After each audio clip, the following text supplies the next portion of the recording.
Bueno, vamos a comenzar este tema de fisiología hormonal femenina. Entonces, vamos a ver lo más, digamos, esencial y básico para entender este tema, porque este tema de por sí tiene muchas vertientes de otros temas que están relacionados a eso, como por ejemplo patologías de origen ginecológico o hormonal. El mismo tema de planificación familiar se deriva de este tema, porque este tema es la base para entender los métodos de planificación. Entonces, vamos a entender lo más simple, lo más sencillo pues, de este tema. Entonces, ustedes saben que el eje hormonal femenino es complejo, pero básicamente tenemos tres grupos de hormonas que están actuando. Hay como un orden jerárquico: está hipotálamo, está hipófisis y abajo está ¿qué? ¿Qué está abajo? Ovario. Entonces, el hipotálamo es como el primero que regula la capacidad de trabajo del eje o la producción de hormonas por parte de ese mismo eje, porque produce esta hormona que se llama ¿cómo? Hormona liberadora de gonadotropinas, o la GnRH. Esa la produce el hipotálamo. Ustedes saben que el hipotálamo se comunica con la hipófisis. Yo no sé si tengo creo que aquí no lo tengo. El hipotálamo se comunica con la hipófisis, ¿sí? Y la hipófisis tiene dos partes, una adenohipófisis y una neurohipófisis. En la clase que sigue vamos a ver esa parte. Y entonces, en la adenohipófisis se produce lo que son las hormonas hipofisiarias, que tienen que ver con toda la parte de estimulación ovárica. Entonces ahí se produce la famosa FSH y la LH, que ustedes vieron cuando veían histología. Cuando vieron histología, si uno miraba ovario, uno veía los folículos en crecimiento, ¿sí? Unos más grandes, otros más chiquitos. Entonces, a ese nivel, dependiendo de la estimulación de FSH o LH, ustedes van a encontrar histológicamente y funcionalmente cosas muy distintas. Y por último está el ovario. El ovario pues, tiene producción de estrógenos y progesterona en diferentes momentos del ciclo. ¿Qué otra hormona produce el ovario?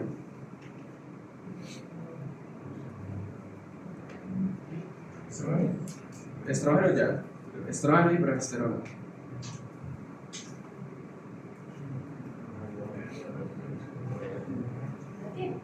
Testosterona. Las mujeres también producen testosterona, pero en cantidades muy pequeñas. Claro, depende de la situación, como todo. Pero las mujeres también producen testosterona. Entonces, más o menos, esto es como la anatomía básica, que ustedes entienden que a nivel pélvico se encuentran estos órganos, esto no se encuentra a nivel abdominal. Y tienen que entender muy bien eso, porque a veces entran mujeres, consultan con ustedes por dolor abdominal y están pensando en útero y buscan por acá y buscan por acá. Son órganos pélvicos. Y el útero se vuelve abdominal cuando hay gravidez, cuando hay embarazo. El útero alcanza a entrar en cavidad abdominal, pero estos órganos están a nivel pélvico.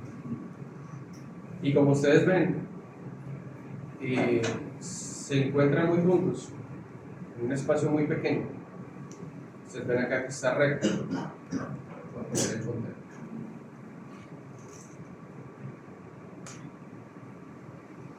Ustedes ven que acá está recto, útero y vejiga.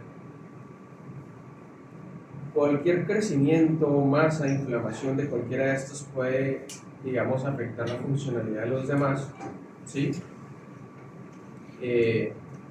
Y cada uno de esos pues, puede estar implicado en diferentes patologías y origen del dolor pélvico como tal.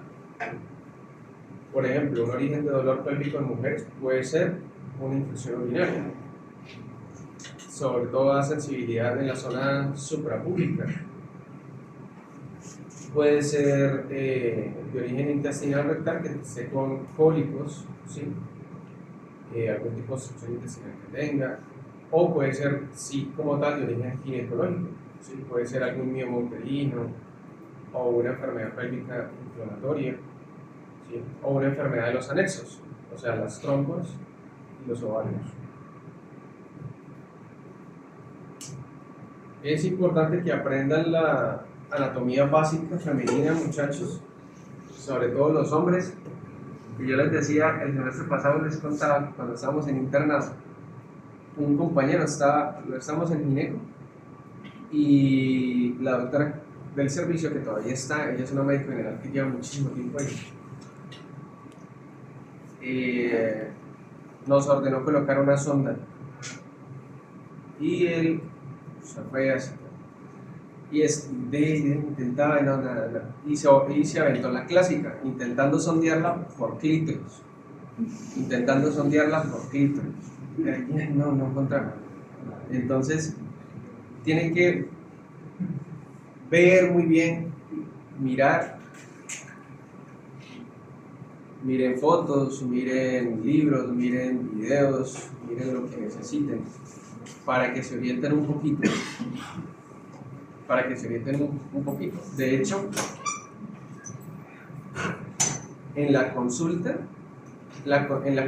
ginecológica, sobre todo cuando entra la pareja, o sea, cuando entra la mujer con la pareja, usted va a ver la cantidad de ignorancia que hay todavía respecto a la anatomía y a la fisiología femenina.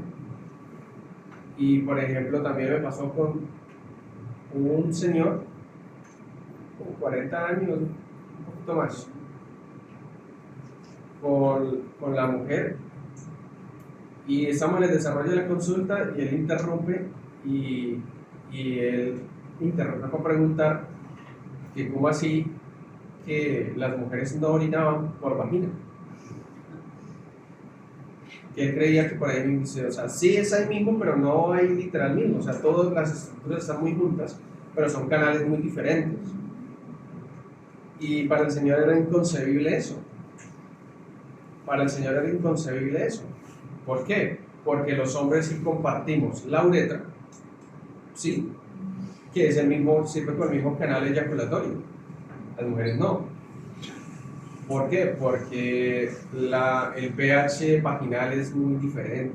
Entonces no puede contaminarse con orina, y cuando lo hace, de hecho, cuando hay fístulas vesico-vaginales, pues hay demasiada irritación, alteración del pH, flujo, pica, duele, les molesta muchísimo. Entonces eso, van a encontrar mucha ignorancia en el uso de la planificación familiar, incluso por las mismas mujeres, donde no, yo no uso anticonceptivos orales porque después de cierto tiempo lo suspendo y voy a quedar estéril, ¿no? Yo no uso anticonceptivos orales porque me puede dar cáncer, no. Yo no uso implante porque me quita la menstruación y entonces yo no menstruo, pero toda esa sangre se acumula ahí con el tiempo. Así les van a decir. Y quitar ese tipo de cosas es complicado. Entonces, como médicos tienen que entender muy bien, porque nosotros mismos podemos alimentar esa ignorancia en las personas, e incluso desalentar a una mujer o a una pareja que use un método de anticoncepción. Entonces, hay un ciclo menstrual que casi siempre los libros mencionan, las mujeres es aproximadamente 28 días, pero todas las mujeres no son iguales. Entonces algunas se van hasta 35, otras pueden irse un poquito menos de 28, y otras son exactamente los 30 días siempre. Entonces, la idea es que cada mujer, siempre y cuando sea regular, conozca su ciclo y aprenda a saber en qué días está sucediendo, bueno, y nosotros también, en qué días está sucediendo cada cosa. Las mujeres que son irregulares no pueden entender su propio ciclo. ¿Por qué? Porque, a ver, este mes ya es mayo, ya terminó. Este mes le llegó el 5, duró 4 días, se fue el 9, 5, 6, 7, 8, bueno, el 8.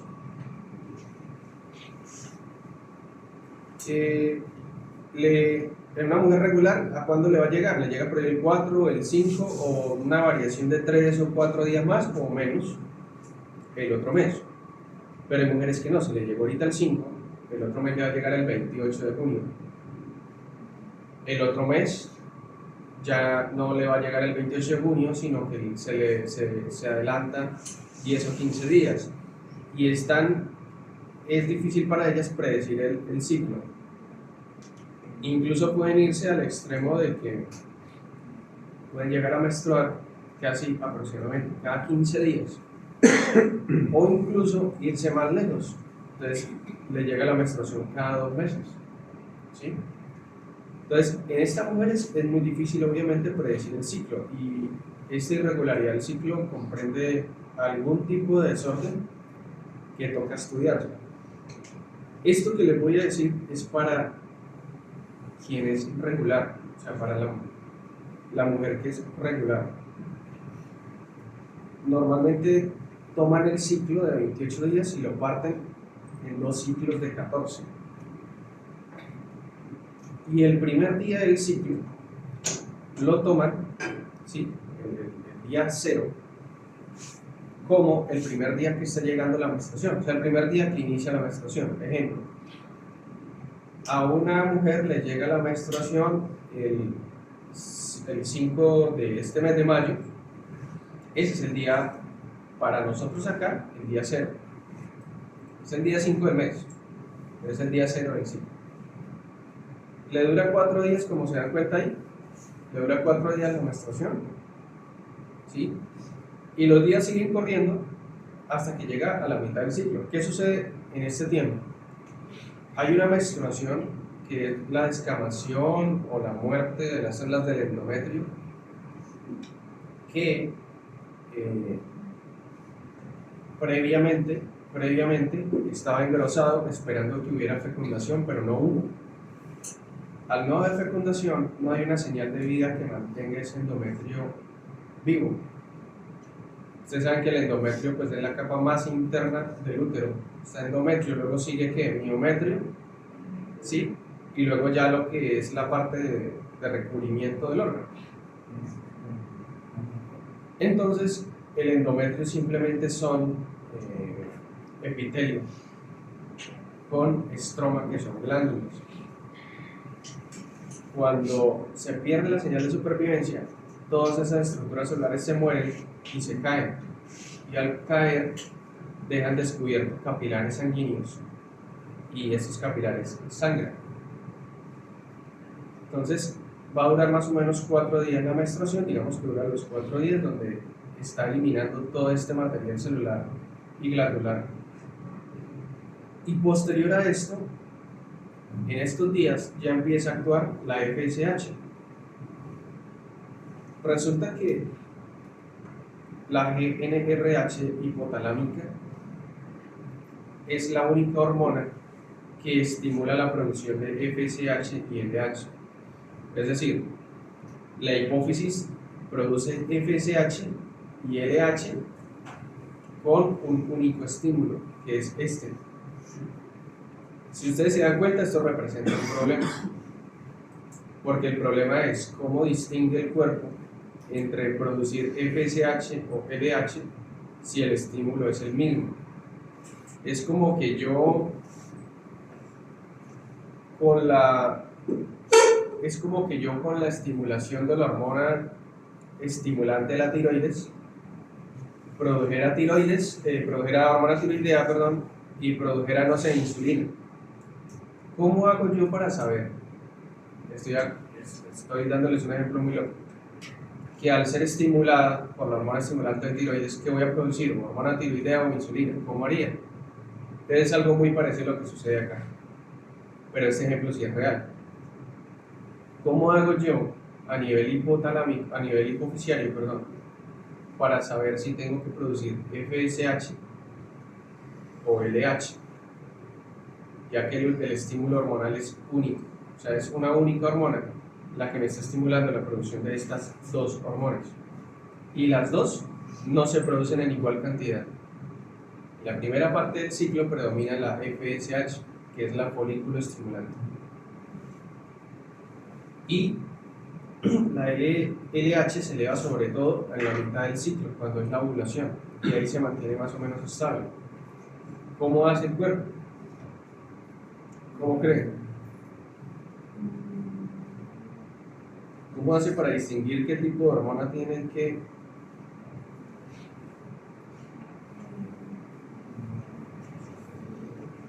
Lo que mencionas es el estadio también la retroalimentación. Las mismas hormonas que produce el ovario hacen retroalimentación, sí es cierto. Pero ¿cómo hace la GnRH para decidir si yo quiero producir FSH o LH? ¿Cómo hace? ¿Cómo se les ocurre?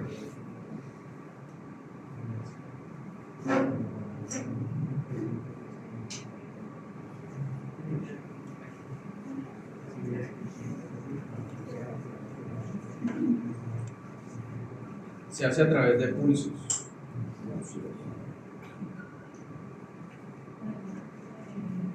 Se hace a través de pulsos. Entonces, hagan de cuenta que la hipófisis sabe cómo producir qué tipo de hormona según la cantidad de ciclos de estimulación de la GnRH. Un ejemplo. El hipotálamo libera, le estoy poniendo un ejemplo muy sencillo y ficticio para que lo entiendan. El hipotálamo libera por minuto 3 veces la hormona. Entonces la hipófisis lo interpreta como que es FSH, pero si el hipotálamo lo libera en un rango de 7 a 10 por minuto, la hipófisis lo interpreta como que tiene que liberar LH. Misma hormona, varía la frecuencia de pulsos en que emite esta hormona y así la hipófisis lo interpreta. La primera parte del ciclo se produce FSH, que es la abreviación de folículo estimulante, que incluso desde el día 0, si ustedes se dan cuenta en esta gráfica, desde el día 0 ya está empezando a elevarse. De hecho, desde el día 0, si ustedes se dan cuenta, está bastante elevada. La FSH básicamente, ¿qué hace? Estimula los folículos. Las mujeres nacen, contrario a los hombres, con una cantidad limitada de células sexuales. Es decir, una mujer nace con la reserva de ovarios que tiene para toda la vida. ¿Sí? Nosotros no. Nosotros fácilmente en una semana ya hemos reemplazado toda esa cantidad de células. Entonces, ellas se supone que cuando están en el periodo de infancia, estas células están congeladas y al llegar el desarrollo puberal, ellas empiezan a estimular estos ovarios y se supone que cada que hay ovulación todos los meses, ellas agarran 10, 15 ovarios, ovocitos, óvulos, 10, 15 óvulos, los ponen a madurar, pero de ellos solamente uno va a llegar a estar listo, el resto van a morir. Y así lo hacen cada vez que tiene un ciclo, de tal manera que a los 40, 42, 45 años ya se acabó su reserva de óvulos, cosa que no tenemos los hombres. Por eso llega la menopausia. Entonces, ¿qué es lo que sucede? En el día 0 empieza a elevarse la folículo estimulante, si ustedes ven abajo, y esto representa una elevación progresiva de los niveles de estradiol, que son los mismos estrógenos. Entonces, esta FSH empieza a elevarse y entonces al elevarse la FSH, el óvulo hace una selección el ovario hace una selección de óvulos. Entonces hagan de cuenta que saca unos 10, 20, 25 óvulos y los expone a la FSH. Esto va a hacer que ellos cambien.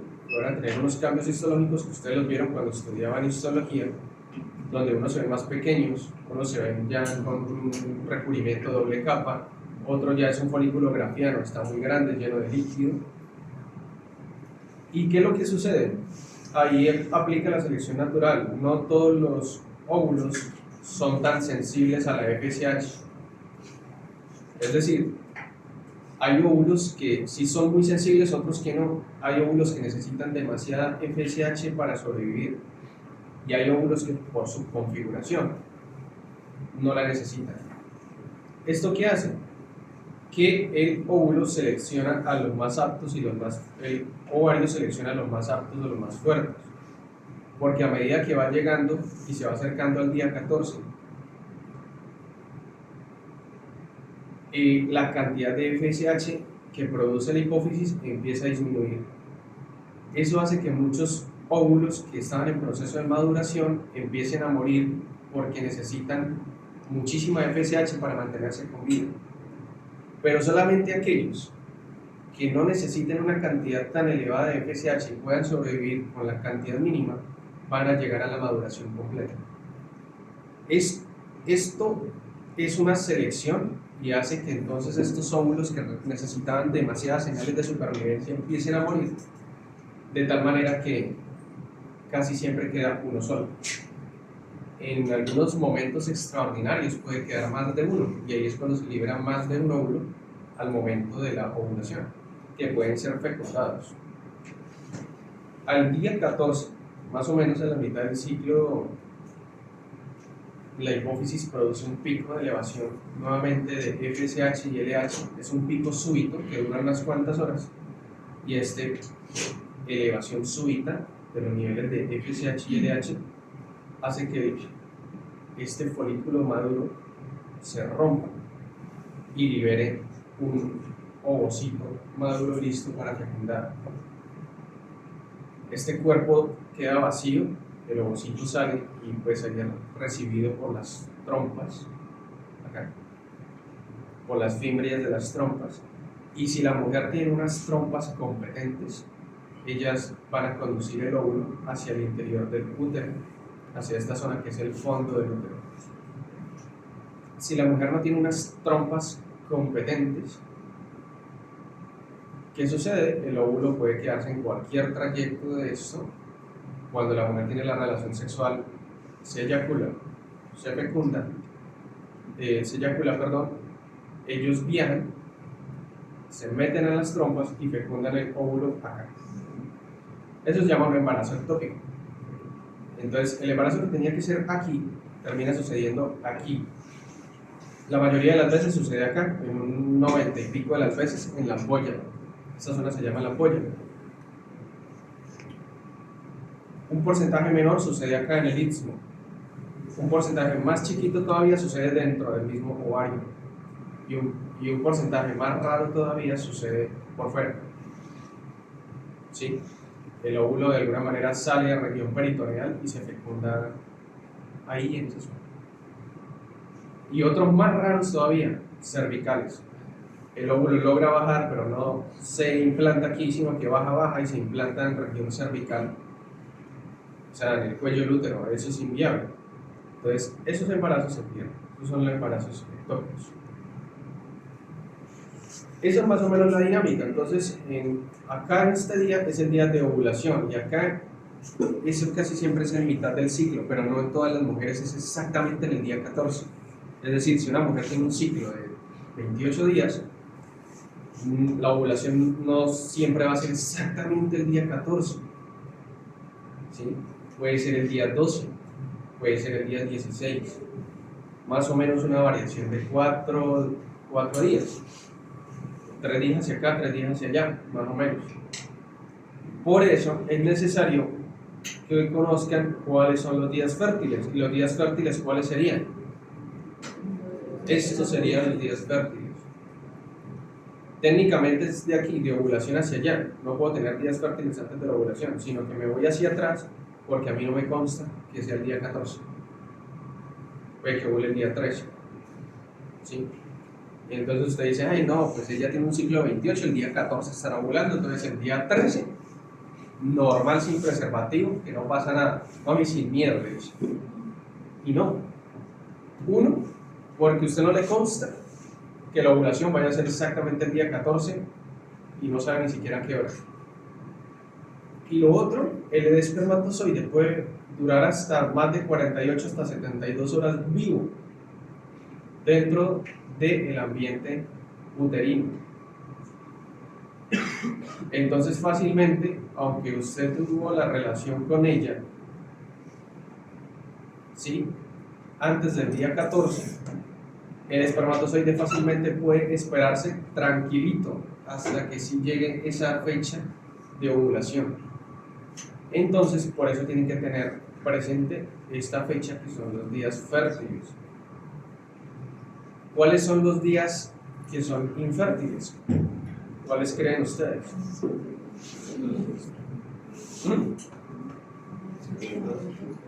¿Los qué? ¿Cuál?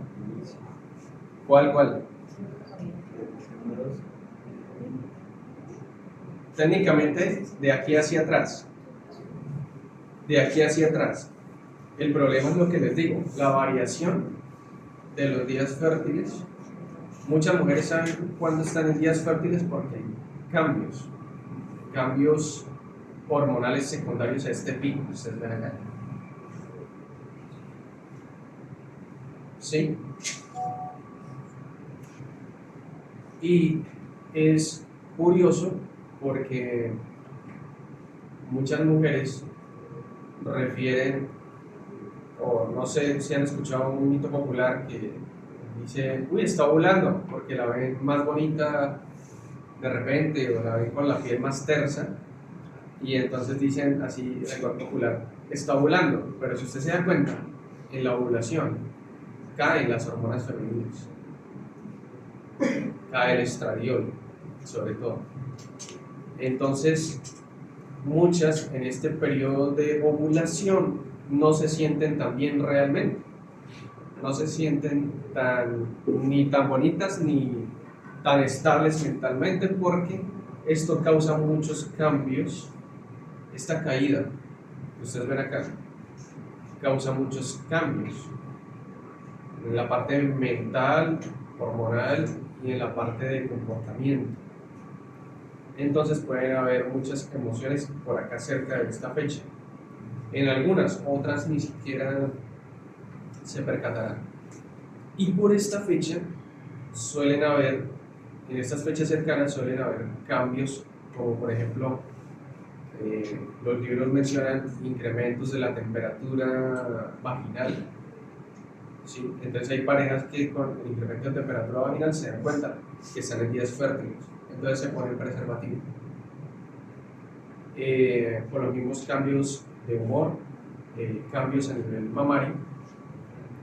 Entonces las mismas parejas, que suelen ser muy juiciosas, suelen reconocer cuándo exactamente están en sus días fértiles, a partir de más o menos qué fecha, y antes de eso, que técnicamente por debajo del día 12, aunque lo más seguro sería por debajo del día 10, por debajo del día 10, incluyendo los días menstruales. En días menstruales sí que es demasiado difícil que vaya a estar en días fértiles, obviamente, porque ni siquiera ha pasado por un proceso de selección de los folículos. Pero ¿qué pasa? Que pues obviamente en estos días hay demasiada sensibilidad uterina y vulvar, y muchas mujeres pues obviamente no van a querer tener relaciones sexuales en estos días. Pero técnicamente de aquí para allá no hay días fértiles. Y en los días cercanos a la menstruación. Entonces, ella sabe que le llega todos los 28. Sí, no, mañana es 28, dice. Pero hoy no me ha llegado. ¿Sí? Los días cercanos a esta a este último día también son días infértiles, porque están ya muy cerca del día de la menstruación. Para estas fechas finales, el ovocito no se fecundó y ya el cuerpo se está preparando para expulsar todo este material endometrial que se acumuló. Entonces, sobre todo tienen que tener presente la parte de los días fértiles. Después de la ovulación hay otro ciclo, si ustedes se dan cuenta. El óvulo viaja, se acomoda o se implanta en el útero esperando fecundación, y ese cascarón vacío que dejó el óvulo se llama ¿cómo? El cuerpo lúteo. Ese cuerpo lúteo sigue funcionando un tiempo, porque es que el cuerpo lúteo, al no tener óvulo, igual sí tiene células estromales, células epiteliales. Entonces, ese cuerpo lúteo produce hormonas. Ese cuerpo lúteo produce hormonas y estas hormonas, pues generalmente ya no es tanto en esa segunda parte del ciclo, no es tanto estradiol, sino es que progesterona, que como su nombre mismo lo indica, busca proveer el espacio, ¿sí?, para la fecundación de ese ovocito. Busca, hay producción de moco a nivel endometrial, y este moco es altamente rico en glucosa y lípidos para que cuando se fecunde el espermatozoide pueda vivir de esto el tiempo suficiente para garantizar una fecundación. Busca mantener un endometrio grueso y estable que soporte un embarazo, o sea que si él se mete una célula para empezar a crecer, esté lo suficientemente grueso para permitir que esto suceda. La progesterona no permite que haya menstruación. Mientras haya niveles altos de progesterona, el endometrio se va a quedar quieto. Entonces ustedes ven que es brutal la producción de progesterona por parte del cuerpo lúteo, pero más o menos ustedes se dan cuenta, al día 20, al día 22 del ciclo, empieza una caída progresiva de la progesterona.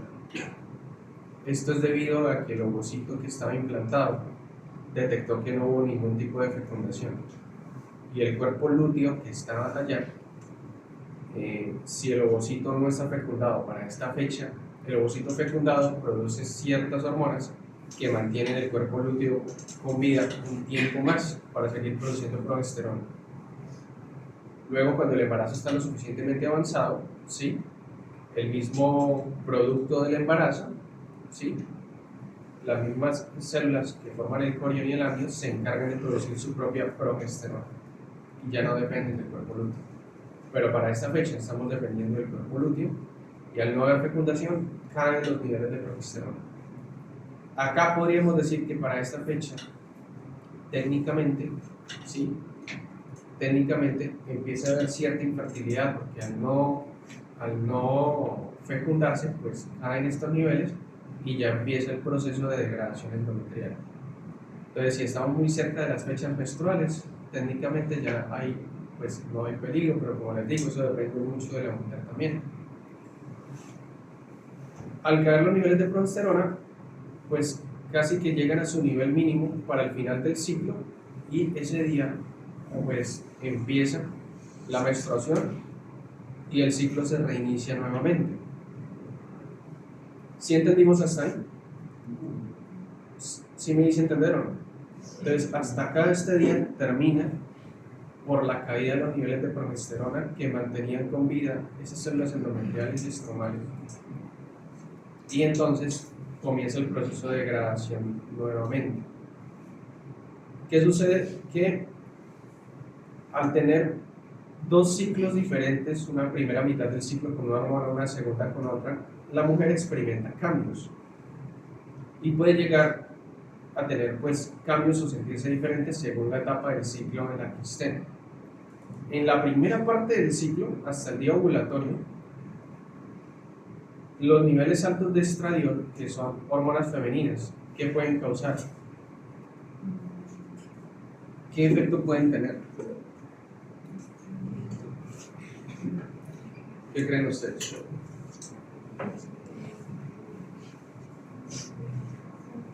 Son los mismos estrógenos.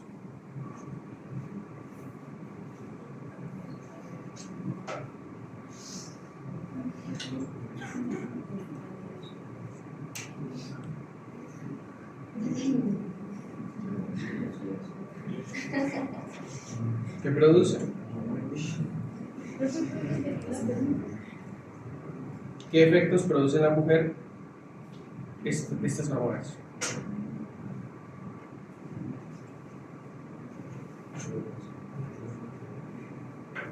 Pues en la pubertad el encargado de los rasgos femeninos como tal, ¿Cómo?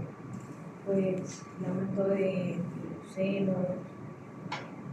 Entonces, hay una percepción, más que aumento de los senos, hay por la mujer una percepción, una percepción aumentada del tamaño mamario, más pesado, más congestivo, ¿sí? Y más sensible. ¿Por qué? Sí, porque el estradiol, bueno, hablemos de los estrógenos en general, inducen la división de las células de los ductos mamarios, ¿sí? Entonces técnicamente hay una hiperplasia, ¿sí? Un aumento del número de células y una hipertrofia como tal de las células mamarias. Sin embargo, a ver, el tamaño de los senos ya está predestinado. Entonces, está, y por más estradiol que usted le meta, pues no es que va entonces a crecer, no. Pero sí hay una percepción por parte de la mujer de un aumento del tamaño mamario y de la congestión mamaria. Y sensibilidad. ¿Qué más? Pues también, debido a toda la pubertad, también aumenta la apetito sexual. Sí, hay aumento de la libido, sobre todo para esta fecha, por el incremento de las hormonas femeninas, que al igual que la testosterona en el hombre, incrementa la libido. Pero me han dado puros efectos que les interesan a ustedes. ¿Qué otros efectos fisiológicos hay? Solo me hablan de la parte sexual, mamaria.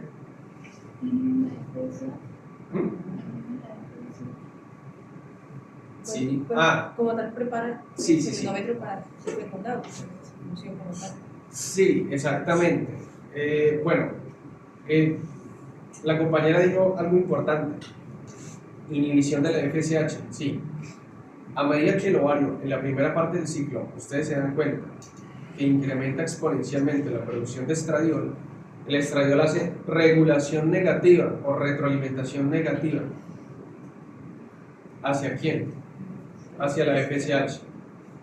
Entonces, básicamente, el estradiol, los niveles de estradiol llegan a nivel hipofisiario y le dicen a las células de la adenohipófisis que se está produciendo demasiada FSH porque hay niveles muy elevados de estradiol. Esto hace que a medida que avanza el ciclo y entre más estradiol hay, menos FSH hay. Y al haber menos FSH se disminuyen las señales de supervivencia hacia quiénes? Hacia los folículos. Eso lleva a hacer la selección que les decía de los folículos más aptos. Segundo, el estradiol tiene efectos a nivel uterino y entonces va preparando, sí, el útero para la fecundación, el endometrio, perdón, en el sentido de que le dice a las glándulas endometriales que tienen que empezar a dividirse, ¿sí? Que tienen que empezar a secretar mayor cantidad de moco, que tienen que hacer engrosamiento y básicamente prepararse para todo lo que vaya a ser más adelante un posible proceso de fecundación. Pero esos no son los únicos efectos, o sea, se llaman hormonas sexuales, pero no son las únicas funciones que tienen. Tienen funciones sobre todo, por ejemplo, en el cabello y la piel. Por eso este anticonceptivo se llama Bellaface. ¿Sí lo han escuchado? Por eso para el tratamiento de las mujeres con acné puede funcionar mucho los anticonceptivos orales, puede mejorar mucho la calidad de la piel, la parte del cabello, la parte de las uñas. También estimula la proliferación de células epiteliales celulares en vez de endometrios. Señor, O sea, estimula la proliferación de células epiteliales del endometrio. pero endotelio no, porque endotelio es de vasos sanguíneos. Del endometrio, sí. Las células endometriales crecen y las células estromales, o sea, las glándulas, también. Hay mayor producción de glándulas, y no solamente eso, sino que las glándulas crecen y la atrofian.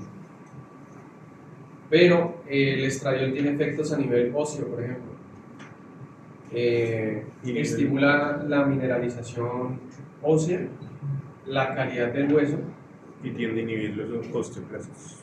inhibe los osteoclastos, estimula los osteoblastos, es decir, inhiben los que degradan el hueso y estimulan la producción de hueso, entre comillas, o sea, la parte de mineralización de hueso. Y el movimiento ciliar también lo estimula, ¿no? El movimiento ciliar, sí, de las trompas.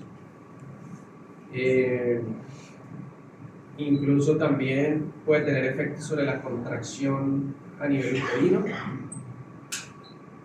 Y acá lo que les decía, la mineralización, por eso es que la mujer después de la menopausia tiende a tener osteoporosis. Y ustedes ven que el médico empieza a tratarla, ustedes ven esas señoras con calcio casi que de forma permanente, con carbonato de calcio y vitamina D, para evitar que lleguen a osteoporosis.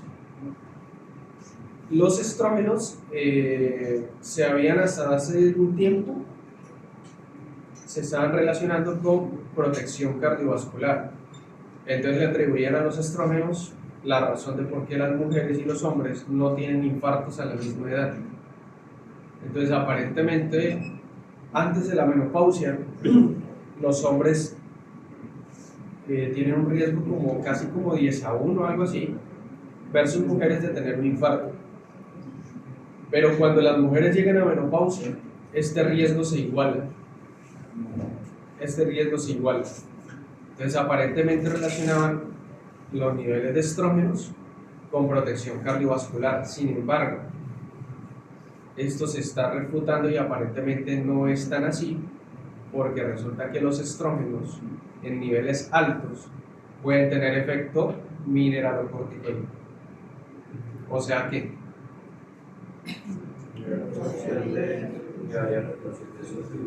retención de sodio y retención de agua. Entonces, eso se está ya refutando de esa manera. Y de hecho, por ejemplo, pacientes que sean hipertensas no se les puede poner a planificar con anticonceptivos orales combinados. ¿Cómo aumenta las hormonas de hormonal? Entonces, el estradiol a nivel hepático induce o incrementa la producción de factores de coagulación. También tiene cierto efecto sobre la movilización de ácidos grasos para todo lo que es la distribución de la grasa femenina. Entonces, tiene cierto efecto sobre la elevación de ácidos grasos en sangre. Entonces, incremento de viscosidad sanguínea y incremento de riesgo cardiovascular si esta elevación de ácidos grasos es muy alta, porque los ácidos grasos lastiman el endotelio. Entonces, una paciente hipertensa, ustedes no pueden ponerla a planificar con anticonceptivos que tengan estradiol, ¿sí? Y si ustedes no saben esto, pues se meten en un problema. ¿Por qué? Porque a la paciente hipertensa ustedes la ponen a planificar con esto y hace fácilmente una crisis hipertensiva. O puede hacer de plano una trombosis venosa profunda o alguna cosa de eso. Entonces, esos son los efectos de las hormonas sexuales femeninas, hablando de los estrógenos. Los anticonceptivos que usamos, bueno, que usamos lo que ellas usan y que nosotros usamos pues en la consulta para ellas, son de varios tipos. Uno son pueden ser inyectables. Bueno, primero que todo hay anticonceptivos hormonales y no hormonales. No hormonales, ¿cuáles serían? ¿Cuál? Entonces, el DIU de cobre. ¿Cuál más?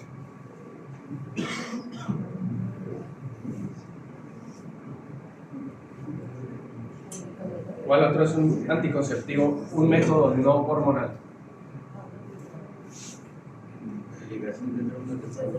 ¿La qué?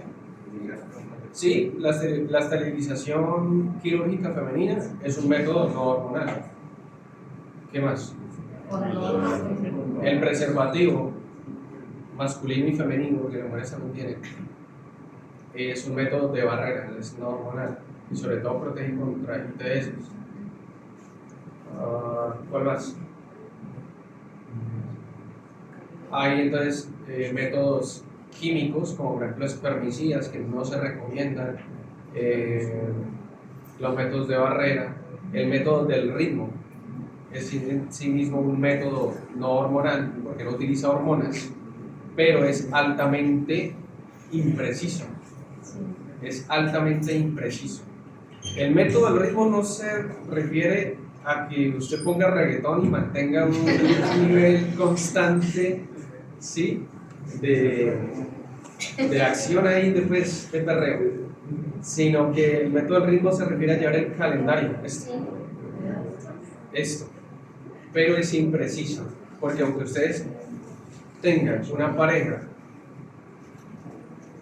esta clase la estoy dando para los hombres y no se han dado cuenta.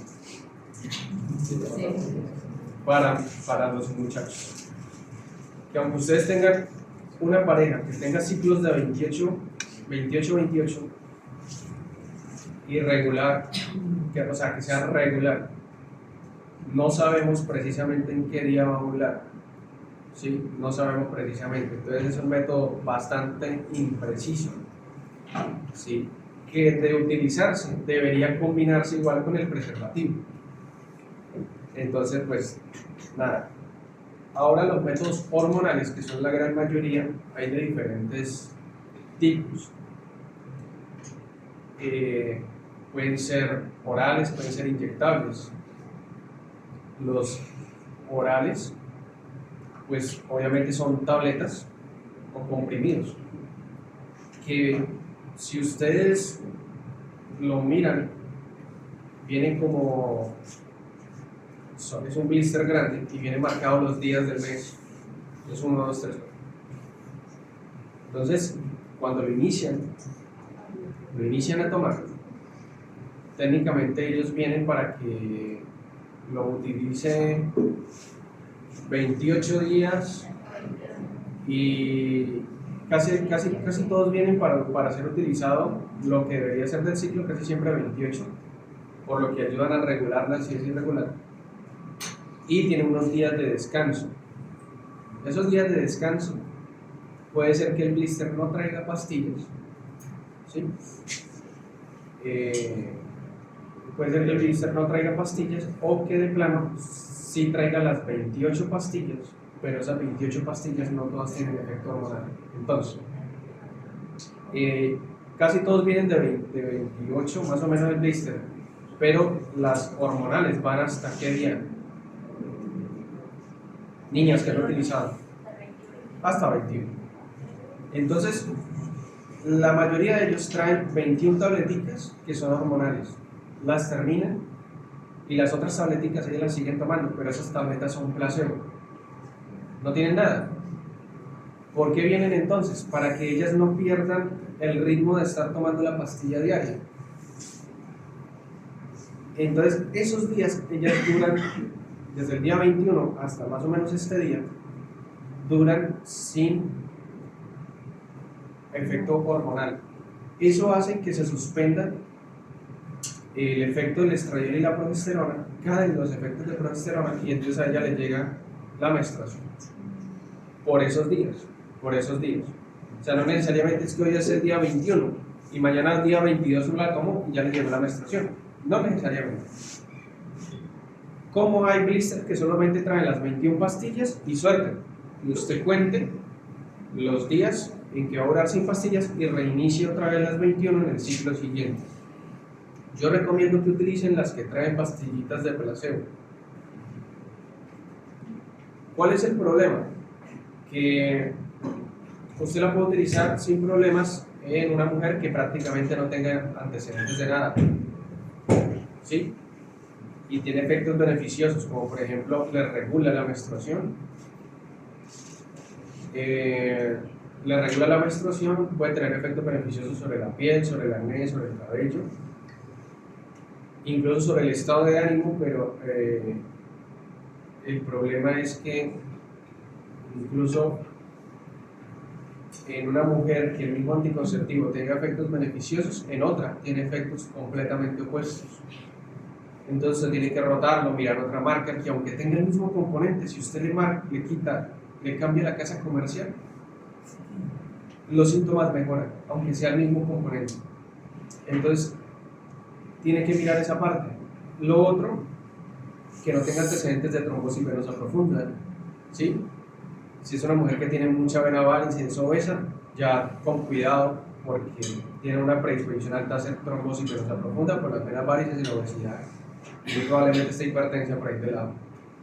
Si fuma, también son criterios en los que uno ya tiene que mirar, porque fumar es lesión endotelial, predispone a coagulación. ¿En quiénes sirve? Por ejemplo, una niña de las que está aquí, cualquiera, que presume uno no tiene antecedentes de patológicos importantes, se puede utilizar sin casi ningún problema. Es efectivo técnicamente, pero depende mucho de la mujer. Entonces, hombres, si usted presume que su pareja no se está tomando los anticonceptivos con el juicio que debiera, tenga cuidado ahí, porque es un método que depende netamente de ella y depende que se tome todos los días a la misma hora, ¿sí? Mismo horario, todo, la pastilla. Pero hay niñas muy desordenadas con eso, entonces hoy toca la pastilla a las 2 de la tarde. Yo me acuesto a dormir y me la tomo a las 6 que me pare, y se la toma a las 6. Mañana entonces, no, pues yo ayer me la tomé a las 6, entonces la de hoy me la voy a tomar otra vez a las 6. Pero algo pasa, tiene que salir. No alcancé a tomarme la hoy a las 6. Me la tomo en la noche que regrese, a las 10 de la noche. Y la va corriendo, y la va corriendo. Entonces, ¿eso qué hace? Los efectos de la tableta disminuyen, porque no tiene niveles constantes plasmáticos en sangre de las hormonas.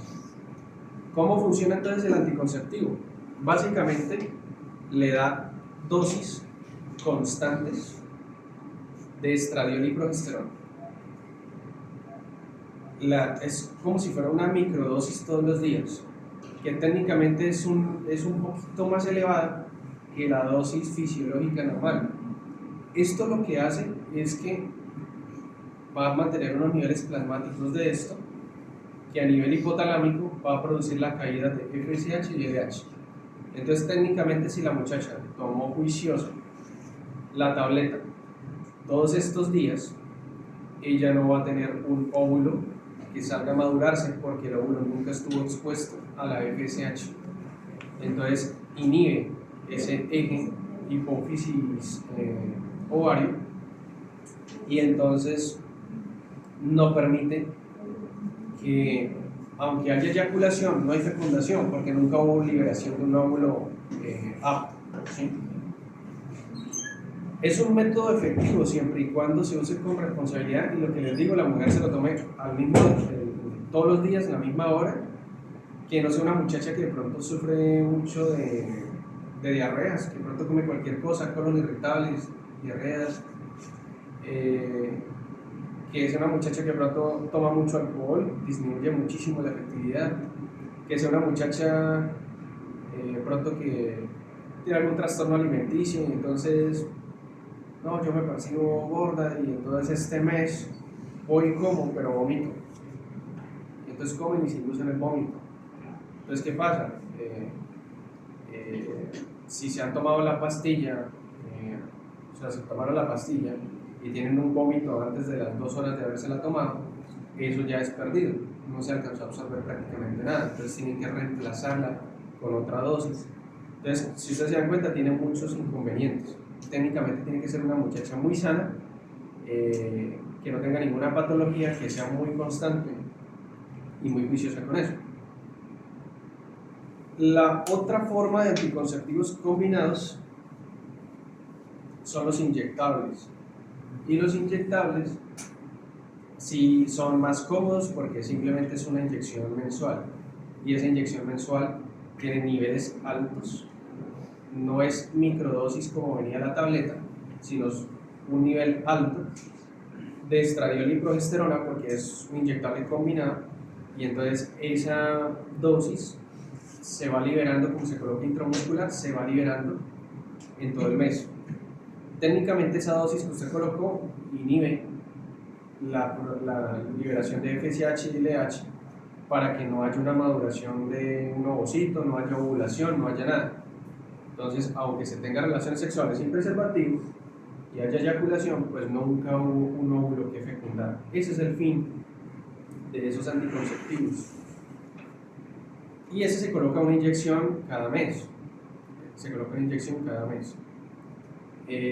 No tiene problema en el sentido de que no tiene la mujer que está recordando tomarse la tableta, no tiene problemas con el vómito, no tiene problemas con la diarrea, pero sí tiene problemas si de pronto está tomando algún otro tipo de medicamento, algún antimicótico, fluconazol, mantiene niveles de alcohol elevados en sangre, ¿sí? Eso desplaza un poco el efecto hormonal y puede incrementar el riesgo de embarazo. Lo mismo hay hormonales que no son combinados, sino son solamente de progestágeno. Entonces es la misma pastillita que se toma, pero esta es solamente de progesterona, no tiene estradiol. ¿Sí? Se utiliza, la puede utilizar cualquier niña, incluso de las que están acá, la puede utilizar, pero hoy en día se utiliza mucho, sobre todo en mujeres que acaban de tener bebés. ¿Por qué? Porque la progesterona no tiene problema al momento de la lactancia materna, pero el estradiol sí, se pasa muchísimo por lactancia materna y, por ejemplo, si la señora tuvo un niño masculino y lo está amamantando y ella está tomando anticonceptivos orales combinados, le eleva los niveles de hormonas femeninas al niño. Es decir, le pasa el estradiol a través de lactancia materna. ¿Y eso qué va a hacer? El niño desarrolla ginecomastia estando así chiquitito. Entre otros efectos, ¿no? Entonces no aguanta. Y si es una niña, pues ustedes dirán, pues igual es una niña, ¿sí? ¿Qué pasa que tenga hormonas femeninas? Que se elevan, es una cantidad brutal para un cuerpo tan pequeño. Y las niñas pueden tener una menstruación, estando así chiquititas. Entonces la mamá puede consultar porque dicen, mire, la niña está sangre por la vagina. Lo primero que ustedes tienen que descartar es un abuso. Ustedes miran que tenga el himen intacto, que no tenga ningún tipo de señal de abuso. Le pregunto, ¿usted qué está planificando? No, yo estoy planificando con tal. Ella le va a dar el nombre. Ella no le va a decir, estoy planificando con un inyectable combinado que tiene medetinil estradiol y tiene medroxiprogesterona. Ella le va a decir el nombre de la inyección. Y usted ya tiene que saber con el nombre que tiene. Y si no sabe, pues lo busca, no pasa nada. Busca el nombre de la inyección y mira qué componentes tiene. Y se va a dar cuenta que tiene estradiol. Le llevó a la niña que tuviera una menstruación. No pasa nada, simplemente tiene que retirar el estímulo. Entonces, en mujeres lactantes se utiliza derivados de la progesterona, sean en tabletas o sean inyectables. Y los inyectables de progesterona no se utilizan cada mes, se utilizan cada 3 meses. Una inyección cada 3 meses. Las mujeres que están recién, que están en puerperio, que han tenido un bebé, ellas suelen planificar también con un método que es el de lactancia. Entonces ellas mantienen el niño full pegado ahí, lactando, le hace bien al niño, ¿sí? Porque lo está lactando. Pero estos niveles de lactancia constantes, esta estimulación constante de la mama, eleva los niveles de prolactina. Y la prolactina elevada inhibe la FSH y la LH. Entonces técnicamente ella está usando un método de planificación que es la lactancia. Y sí, mientras tenga el bebé ahí pegado todos los días, casi todo el día, ella no se está cuidando y ella no va a quedar en embarazo. Pero a medida que el niño crece, saca los dientes y todo, le lastima cada vez más y ella lo va retirando. Ese método ya empieza a ser inefectivo porque los niveles de prolactina van a caer rápidamente. Entonces ya no puede usar lo mismo. Es un truco que se puede utilizar hasta cierto tiempo. Entonces, es otro método para que lo conozcan. Porque una paciente le puede decir, no, la lactancia, y usted va a decir, no. Entonces, funciona de esa manera por los niveles de prolactina elevados. Patológicamente sucede lo mismo con las mujeres que tienen niveles de prolactina elevados que no están en embarazo. Por ejemplo, una niña que puede ser cualquiera de las que esté acá, que empieza con irregularidad menstrual, casi no menstrua,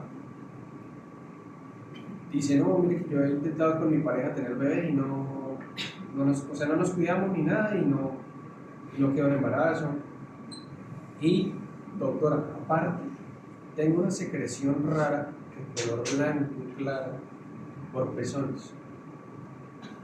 Entonces, literal, tiene secreción láctea por los pezones. Lo que pasa es que no alcanza a ser una secreción tan elevada como cuando una mujer está en lactancia en puerperio, porque son niveles muy elevados, pero sí tiene niveles tan elevados que tiene algo de secreción y la prolactina está inhibiendo la ovulación. Entonces técnicamente esta muchacha, hasta que no corrijamos eso, va a ser infértil, ¿sí? Y les puede llegar esa consulta. Entonces los niveles altos de prolactina inhiben el eje hipotálamo, hipófisis, ovario y puede tener esos efectos. Los anticonceptivos de progesterona también puede ser, por ejemplo, el DIU medicado, que es como el DIU de cobre, pero igual va intraútero, pero este DIU no tiene cobre, sino que tiene ¿qué? Progesterona. Entonces, ese efecto de la progesterona no es tan sistémico, por lo tanto la mujer casi no tiene los efectos sistémicos de un anticonceptivo hormonal, sino que los efectos son sobre todo a nivel uterino. ¿Qué efectos a nivel uterino entonces va a tener? Le llega menos la menstruación, es decir, puede estar en una amenorrea total, ¿sí? O en una oligomenorrea. Le puede llegar entonces la menstruación, no sé, cada 2 meses. Si a la mujer no le molesta eso, perfecto. Pero hay mujeres que de verdad les molesta el no menstruar. Entonces, pues ahí hay un problema. Si es una mujer que la menstruación le llega muy fuerte todos los meses con demasiados cólicos, este método puede ser muy útil porque le llega la menstruación menos días al mes y no solamente eso, sino que sangra muy poquito. Muy poquito. El DIU de progestágenos, básicamente los progestágenos a ese nivel mantienen el útero como en ese estado de congelación en donde está preparado como para la ovulación, técnicamente. O sea, como estábamos acá en la segunda parte del ciclo, que se producía progesterona para mantener el endometrio engrosado y llegar a la fecundación. Pero entonces, ¿por qué no hay fecundación? Porque resulta que los niveles altos de progesterona a este nivel hacen que el endometrio sea tan secretor que el moco se vuelve muy espeso y no permite que los espermatozoides se muevan libremente, sino es como si quedaran atrapados en una malla tridimensional seca que es muy hostil para los espermatozoides. Y el cervix o el cuello uterino se vuelve muy secretor, muy mucoso, y al momento de la eyaculación casi todos quedan atrapados en esa red de malla trabecular de moco y mueren porque el moco es altamente hostil. Aparte, hay cierto efecto inflamatorio por cuerpo extraño del DIU a nivel uterino y tampoco impide la implantación. Siendo así que este método tiene una efectividad superior casi al 95-97%, bastante bueno. Cosa contraria al implante subdérmico, que ustedes ven que las muchachas lo colocan aquí, que es un anticonceptivo de progestágeno, pero ¿qué sucede? Él sí tiene efectos a nivel sistémico. Entonces muchas mujeres se lo colocan y no lo aguantan porque tienen muchísimos cambios del estado de ánimo. Les puede mejorar el acné, como puede que tengan un brote y empiezan a brotar la espalda, la cara. Puede tener incremento del peso, como puede tener disminución del peso. Puede tener dolores de cabeza. Puede tener demasiados cambios de humor. Incluso hay mujeres que colocan eso y amenazan con matarse si no se los quitan. O sea, se sienten muy mal. Como hay mujeres que absolutamente no les pasa nada y se sienten muy cómodas con el método. Y el método también técnicamente tiende a inducir a la menorrea, pero hay un efecto en que algunas mujeres se la llevan a la parte contraria y menstruan mucho hasta ciertos meses de uso. Entonces, como se dan cuenta, nosotros no podemos predecir el efecto que va a tener un anticonceptivo en una mujer. Nadie puede predecirlo.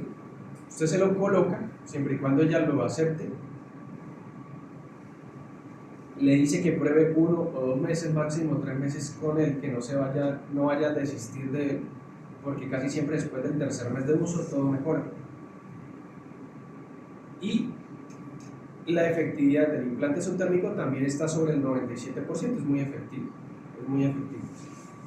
Siempre y cuando no tenga ciertos factores que disminuyen la eficiencia, como por ejemplo mujeres muy obesas. Si la mujer es muy obesa o tiene un nivel de grasa corporal muy alto, puede disminuir los efectos. Eso es más o menos la gama de anticonceptivos que existen. Hay otros más que son, por ejemplo, los anillos vaginales, los parches, que funcionan igual con anticonceptivos combinados. Pero ustedes tienen que saber por qué se utiliza cada uno. ¿Sí? Tienen que saber por qué se utiliza cada uno de ellos y en quiénes no se podrían utilizar, partiendo de los efectos de las hormonas que nosotros estamos dando. ¿Quedó eso claro o no? Ya el resto, pues es cómo se desarrolla toda la parte de los folículos. Entonces, cuando usted tiene FSH,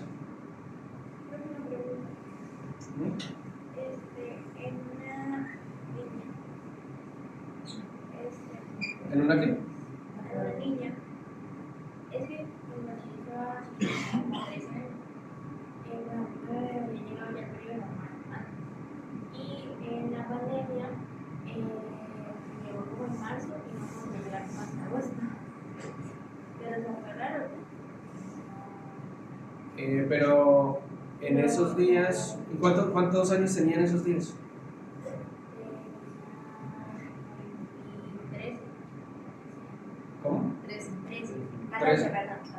14.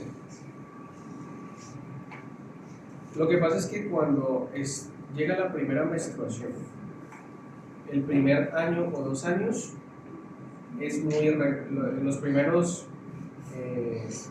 2 años sobre todo, son muy irregulares.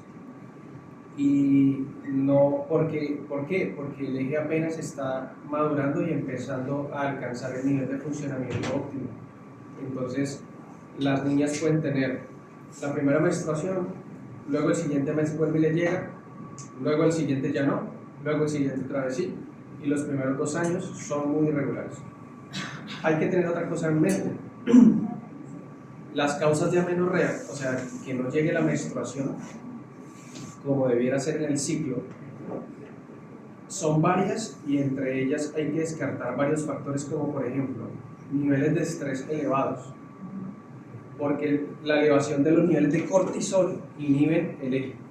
Entonces el cortisol inhibe el eje. Si una mujer tiene serios problemas en la parte de estrés, muy probablemente va a tener inhibición del eje. Si una mujer está haciendo ejercicio y hace ejercicio pesado, ¿sí?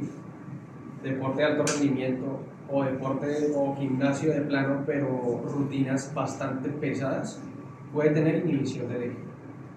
Porque el ejercicio pesado tiene algunos efectos sobre el nivel hipotalámico hipofisiario y disminuye los niveles de hormona estimulante.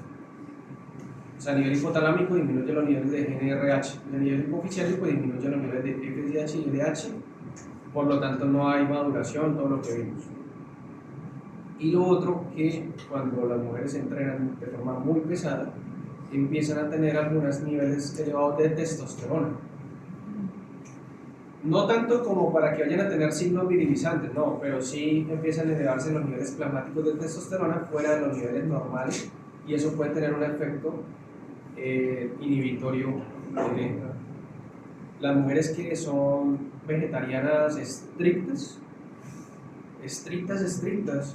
o de plano tienen algún problema nutricional, pueden tener también problemas menstruales por la deficiencia de producción hormonal, porque estas hormonas son hormonas peptídicas.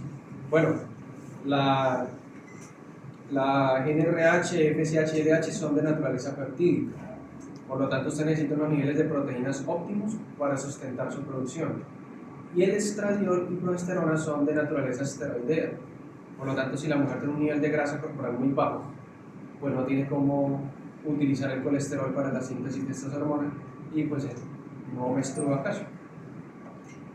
Por eso es que estas mujeres que son fisicoculturistas pueden llegar a tener desaparición de seno consecuente. Sí, tal cual. Profe, respecto a la obesidad, ¿podría generar inhibición? ¿La obesidad podría qué? O sea, digamos, bajar la fertilidad. En esta de obesidad. ¿Causar infertilidad? Sí, disminuir. Porque las mujeres que son muy obesas tienen demasiados niveles de colesterol, y el ovario, ese exceso de colesterol no lo convierte, es que es un efecto extraño a nivel ovárico, que cuando usted le proporciona demasiado sustrato tipo colesterol, el ovario no hace lo que debería hacer, que es convertir el colesterol en hormonas femeninas, sino que empieza a producir testosterona. Entonces las mujeres obesas tienen niveles de testosterona altos. Coge el exceso de colesterol, lo convierte en testosterona. Por eso algunas de ellas, que son muy obesas, ustedes pueden alcanzar a verle algo de signos virilizantes, incremento vello facial, vello en algunas zonas, y el acné. Incluso en mujeres obesas que usted la escucha hablar y la voz es gruesa, ronca. Y si se gana un embarazo, le cuento. Entonces, tal cual. Entonces, sí, y pueden tener problemas de fertilidad por esa misma razón. ¿Qué me iba a decir, no? Profe, una pregunta, las mujeres que, por ejemplo, ven por ahí que hay mujeres que hacen ejercicio, a veces tienen orgasmos. Sí he escuchado eso, pero no es frecuente ver esa vaina. Pero el culpable de eso es la oxitocina. Hay mujeres que haciendo ejercicio pueden tener un pico liberatorio de oxitocina y sí, pero no es en todas, y depende, es que eso en las mujeres es muy complicado, porque es que depende más que del estímulo, es de su parte mental. Entonces si ella dice me gusta Batman, usted disfrácese Batman. Solamente tocando ya, porque en las mujeres es complicado, no es como en nosotros, que es muy sencillo. O la típica de los psiquiatras, averigües el nombre de la colonia del papá. Sí. En nosotros es muy sencillo, en mujeres no, depende demasiado de su estado mental y de la parte del ciclo en la que estén. Entonces, más que el estímulo, es eso, la parte mental.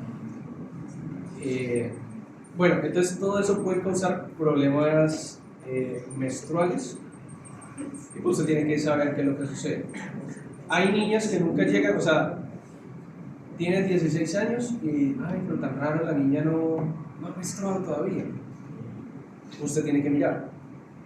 Si tiene cambios sexuales secundarios, sus niveles de hormonas están bien. Hay algo que no está permitiendo que menstrue. Por ejemplo, hay niñas que tienen adherencias uterinas. Entonces, literal, es como si tuvieran cicatrices dentro del útero. ¿Sí? Y entonces, ellas menstruan, pero esta menstruación queda retenida acá, literal, como es material orgánico, con el tiempo se degrada, pero ella no percibe la menstruación. Hay niñas que tienen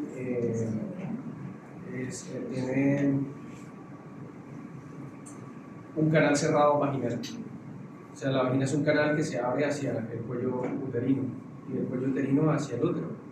Hay niñas que el canal es cerrado, entonces vagina y hacia adentro, la vagina termina en una cúpula cerrada. Entonces, obviamente, nada va a pasar de aquí hacia allá y tampoco de allá hacia acá. Ay, profe, ¿cómo hace? Entonces, si menstrua, esa sangre queda ahí, literal, sí, pero no se acumula, es material orgánico.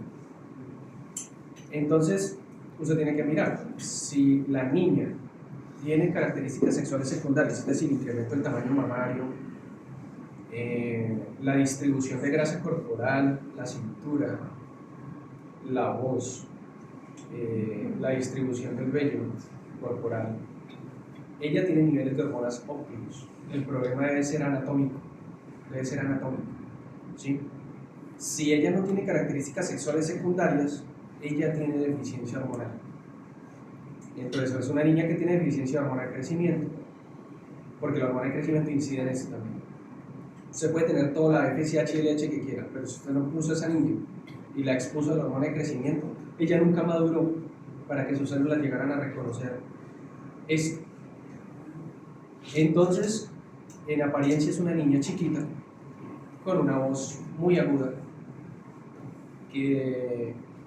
un botón mamario muy pequeño para la edad, vello corporal casi ausente,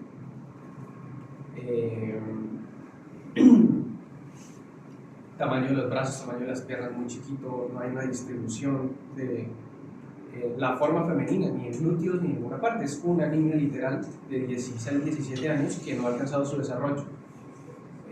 Entonces, muy probablemente ella sí tiene deficiencia de alguna parte del ego. Usted tiene que empezar a mirar cuál. Si es de hipotálamo, si es de hipófisis, si es de ovario, una niña que tiene insuficiencia ovárica. Entonces, todos los trastornos menstruales tendrían en teoría que investigarse, ¿sí? Entonces eso. Y pues esto ya la parte de la maduración de los folículos. Cómo van madurando los cambios, pero pues esto realmente es más histológico, pero sí necesito que lo lean del libro, donde explican cómo son estos cambios.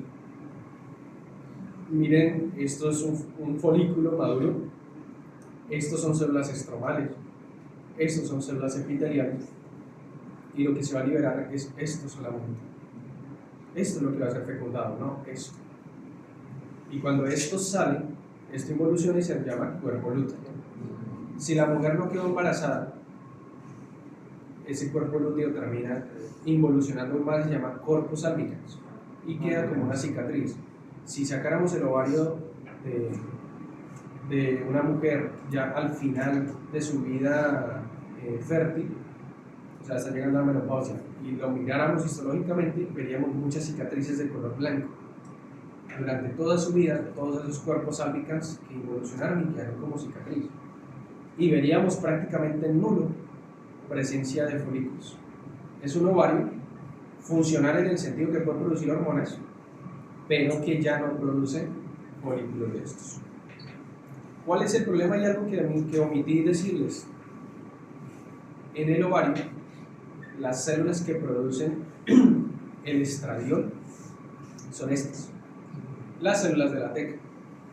Entonces, técnicamente, si yo al final de la vida fértil de la mujer ya no tiene folículos que maduren, pues no voy a tener células de la teca que producen estrógenos. Por eso la mujer menopáusica tiene caída de ¿qué? Estrógenos. El ovario puede producirlo, en el sentido de que no es que el ovario no quiera, sino que es que ya no tiene folículos competentes para hacerlo. Entonces a estas mujeres tienen caída de los estrógenos, entonces empiezan a tener resequedad vaginal, caída del apetito sexual, osteoporosis, pérdida de la calidad de la piel, se forman arrugas mucho más fácil, caída del cabello, uñas quebradizas, cambios de humor, se sienten menos femeninas, y literal es así. Y algunas mujeres terminan, es que el ovario es bien cabrón, porque acá, en esto, no produce hormonas femeninas, pero sí empieza a producirles testosterona. Entonces ellas empiezan a tener niveles un poquito más elevados de testosterona en comparación con los estrógenos, y ustedes ven algunas señoras mayores ya adultas viejitas que les salen como pelitos de barba, no sé si se han fijado. Entonces es por eso.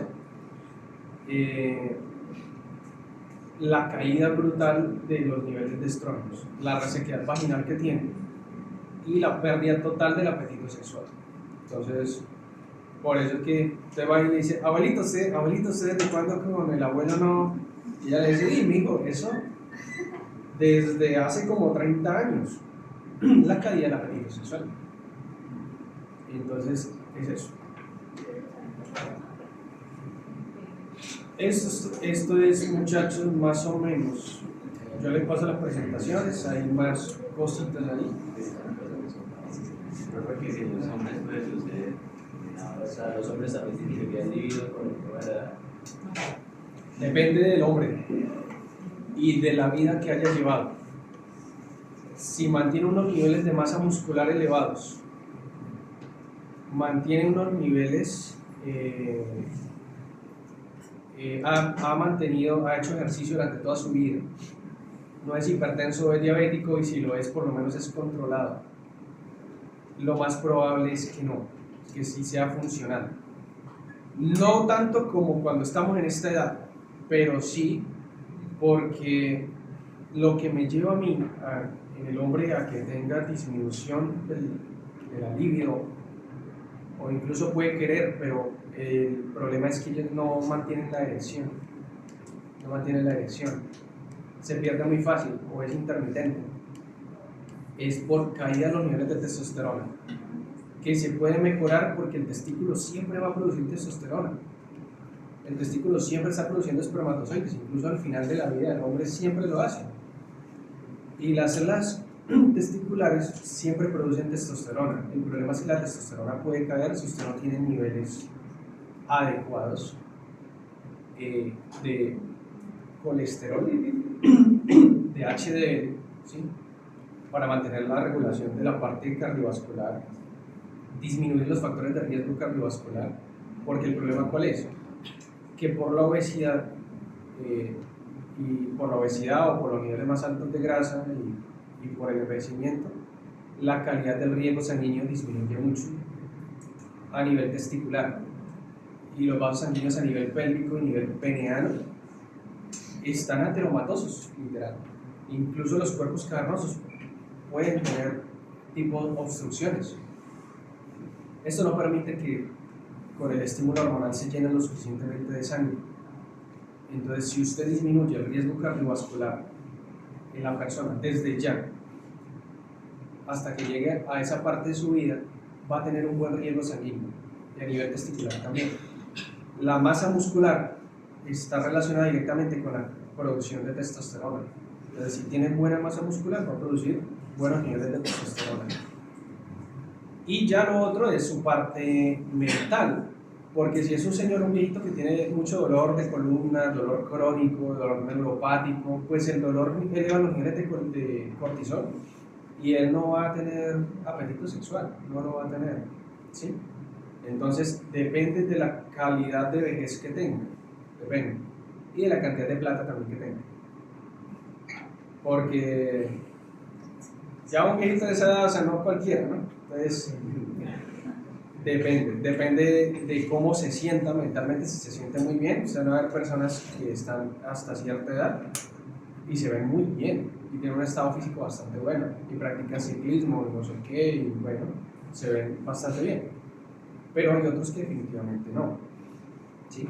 Entonces depende mucho de eso, pero técnicamente el hombre hasta el final de su vida tiene una capacidad de producción de testosterona, y en el hombre pasa lo contrario. Si no hay una producción de testosterona elevada, hay elevación de estrógenos. Entonces, predominan estrógenos, hace ginecomastia y pierde aún más rápidamente grasa muscular, gana más grasa, y esto quita aún más la libido. Entonces, eso puede pasar en los hombres mayores. Por eso desde ya pues toca garantizar calidad de vida para practicar un deporte y controlar los factores de riesgo cardiovascular. Y lo otro, que no sufra de próstata también. ¿Sí? Es eso. ¿Alguna duda, muchachos? ¿Alguna duda? ¿Algo más? ¿Algo más por resaltar? Si no preguntan ahora, ya no va a haber oportunidad. Sí. Hablen ahora. Pregunten, digan, profe, es que yo tengo un amigo.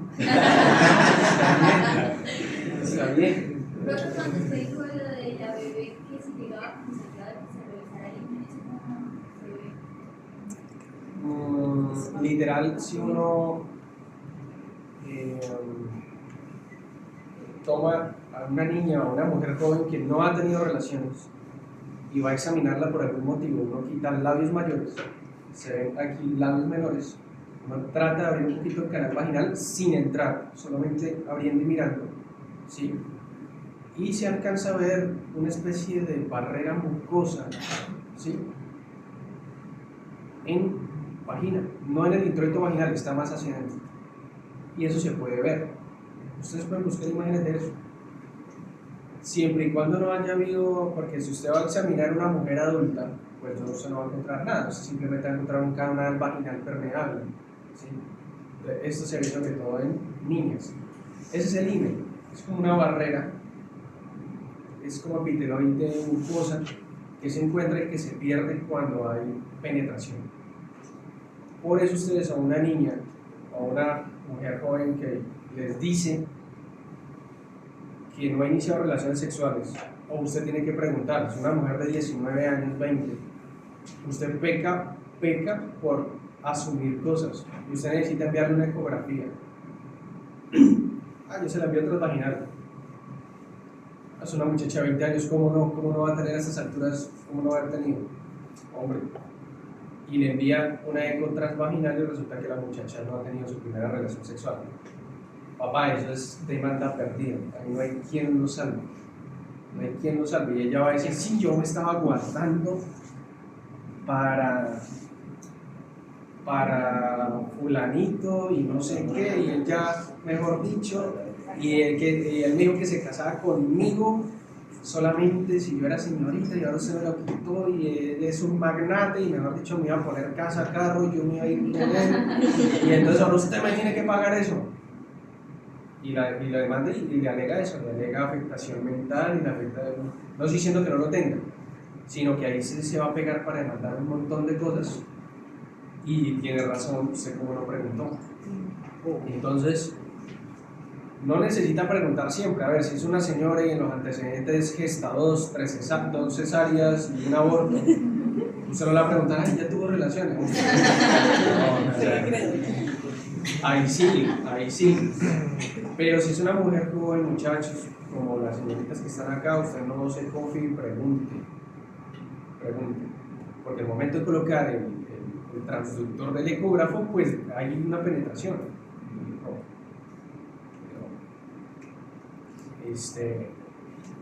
Pero este himen va a ser más perceptible en niñas muy chiquiticas. ¿Sí? En mujeres mucho más grandes puede que ni siquiera sea tan perceptible. Entonces, en niñas uno sí revisa muy bien cuando uno sospecha algún tipo de abuso. ¿Sí? Y en caso de adultas, hay una guía para eso, no se preocupen que hay guía para todo. Ustedes cuando salgan hacen un curso de violencia sexual y la guía les dice cómo hacerlo. Pero es eso. ¿Alguna otra pregunta? Hay un desarrollo ahorita de métodos anticonceptivos masculinos. En particular uno que llama muchísimo la atención, que es uno de ondas ultrasónicas. ¿El del sauna? No. Sí. No, pero no, rezo.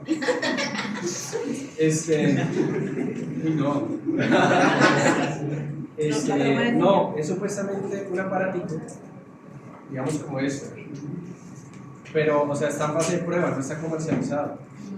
Y él emite unas ondas ultrasónicas de choque. Obviamente, se lo prende y se no escucha nada porque es ultrasonido. Si lo pone, muy probablemente tampoco sienta nada. Pero estas ondas ultrasónicas se pueden colocar, según lo que leí, se colocan como que hasta 1 o 2 horas antes de la relación. El hombre, técnicamente, la idea es que se coloque ese transductor en los testículos, se le emite unas ondas ultrasónicas que literal noquean los espermatozoides, no los matan, pero los dejan en un estado de aturdimiento que puede durar unas cuantas horas. Entonces, al momento de la fecundación, no saben los huevones hacia dónde moverse. Y esto pues parece ser que pudiera funcionar de alguna manera, y es muy efectivo porque no es hormonal, porque se estaba desarrollando otro que sí era hormonal, pero el principal efecto secundario, ¿cuál era? Disminución de la libido. ¿Para qué? Entonces, ese el efecto se están estudiando. El otro es la esterilización quirúrgica masculina. Los que no quieran, es que en Colombia los médicos también son. Los ginecólogos suelen ser muy reacios cuando niñas de esta edad van y dicen: yo no quiero tener hijos. No, pero piénselo bien, pero no sé qué. Usted firma el consentimiento. Si ya firma el consentimiento, ya. ¿Sí? ¿Qué ha pasado? Que hay niñas que no, yo no quiero tener. No, que yo no sé qué. Se la hacen. Conocen al príncipe azul. Ah, yo voy a demandar a ese ginecólogo porque me operó. Hombre, pero usted quería. Sí, pero es que no sé qué, me hicieron un daño, ahora que no, y demandan una afectación mental, no sé qué, pero usted mismo quiso. Entonces, Colombia, como es el país de las demandas, ha llevado a que los profesionales sean muy reacios cuando un paciente joven dice que no quiere tener hijos. Y con nosotros los hombres está pasando igual. Yo lo mismo. Fui a cita de urología para vasectomía. No, pero piénselo. ¿Qué voy a pensar? ¿Qué voy a pensar? Entonces me dijo: no, cita en 3 meses y me cuentas si todavía es. Bueno, o sea, pero ustedes como hombres también pueden pedir cita de urología sobre EPS y decir: quiero que me valoren para considerar esterilización quirúrgica. Y ya ahí la hacen. Y no hay problemas. ¿Sí? Y se evitan pues muchos inconvenientes, incluso que su pareja esté utilizando métodos hormonales, porque es que la verdad sí es malo también. ¿Sí? O sea, lleva muchos efectos secundarios en ellos al final del día. Entonces, ustedes pueden ser libres de consultar y solicitarlo, tanto hombres como mujeres, ¿no? De solicitarlo. Y están en todo el derecho, y se lo tienen que hacer prácticamente. Tienen que hacer, tengo que insistir un poquito, pero lo hacen. ¿Listo? Y la esterilización quirúrgica no tiene ningún efecto sobre la libido, no tiene nada que ver. Simplemente son cortes que hacen ahí en el deferente que no permiten que conecte y salga en la eyaculación pues los espermatozoides. O sea que no eyaculan, sí eyaculan. Lo que pasa es que es diferente, pero hay eyaculación, el volumen todo normal, pero los espermatozoides no están viables. Después de que ellos se hacen eso, les hacen un espermograma y el espermograma mira qué tantos espermatozoides viables hay. ¿Sí? O sea, que la mayoría de ellos son glándulas bulbourethales. ¿Señor? O sea, la mayor parte de las secreciones por glándulas bulbourethales. Sí, hay espermatozoides también, pero estos espermatozoides no están viables. Pero pues ya me tocaría pues, que empezáramos a hablar de la técnica, cómo es y todo. Pero la libido está conservada, eyaculan el volumen normal, pero los espermatozoides no están viables. ¿Listo? Bueno, ¿no hay más preguntas? ¿Nada? Quiero una pregunta.